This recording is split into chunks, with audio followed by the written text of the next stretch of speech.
Здравей, Александра! Здрасти! В Publicis съм отново с Александра и си говорим за наградите на Forbes, които бяха наскоро. Хубавата новина, и всички вие знаете, четейки нашите статии, е, че Publicis спечелиха голямата награда в категория стратегия за социални медии. Какво точно стана? Какво спечелихте и защо го спечелихте? Ние участвахме с две кампании. Двете кампании бяха за Subway. Всъщност едната се казва детектив на деня, извинете. Нейната цел беше да събуди всички детективи в хората и съответно нейната сложност привлече много хора и тя беше много атрактивна за тях.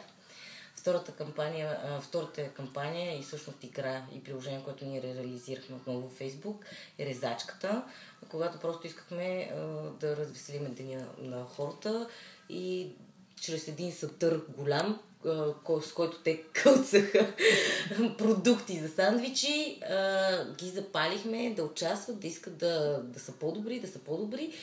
И по тази причина също успяхме и заедно с тази игра успяхме да пожърнем този успех на наградите на Forbes Evolution и съответно смятам, че и двете кампании бяха сами по себе си много различни, но в същото време много успешни за нас, защото привлякоха страшно много нови фенове на марката и така успяхме да закараме и много нови потребители и клиенти на марката в обектите.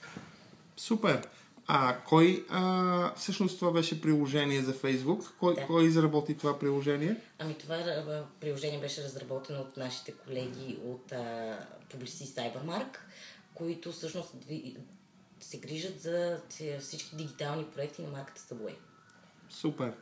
Доволни ли са от Subway за цялата тази реализирана кампания? Естествено, че са доволни. Всяка една награда кара нашия клиент да се гордее с нашата работа и също време да се гордее и с марката, която ни успяваме много добре да позиционираме в България.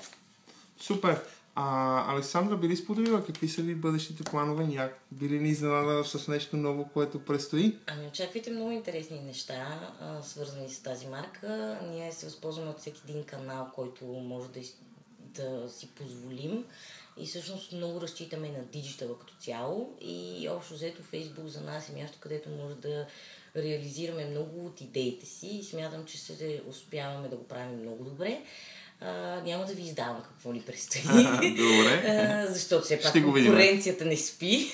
Само така, това е хубаво. И очаквайте наистина много интересни проекти с много яки награди.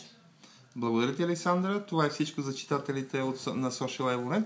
Ще се включим и с допълнителни репортажи в бъдеще. Мерси и аз много.